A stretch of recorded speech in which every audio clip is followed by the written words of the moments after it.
देखिए, हाँ, यही है दिल्ली की मशहूर नदी, हाँ। जिसे लोग छोटी गंगा कहते हैं। अच्छा, हाँ। यही है। हाँ, यही है। लेकिन हम तो पहली बार सुन रहे हैं भाई। और भैया, जब दिल्ली में पहली बार आओगे तो पहली बार ही सुनोगे ना। अब देखो, इसमें नहाते ही हाँ। तुम्हारे सारे पाप धुल जाएंगे, और एक बार पाप धुल गया ना, तो फिर तुम्हारा दोस्त भी तुम्हें मिल जाएगा। सच्ची? हाँ भाई, तो चलिए फिर। चलिए। आइए।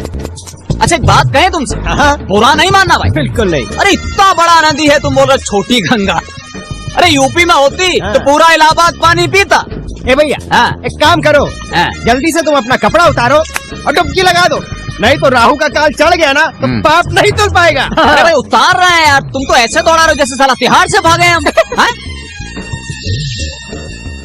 ये बदबू कहाँ से आ रहा है भाई? भैया, तूने कल कौवा बिरयानी खाई थी ना, तो ये बदबू तुम्हारे पेट से आ रही है।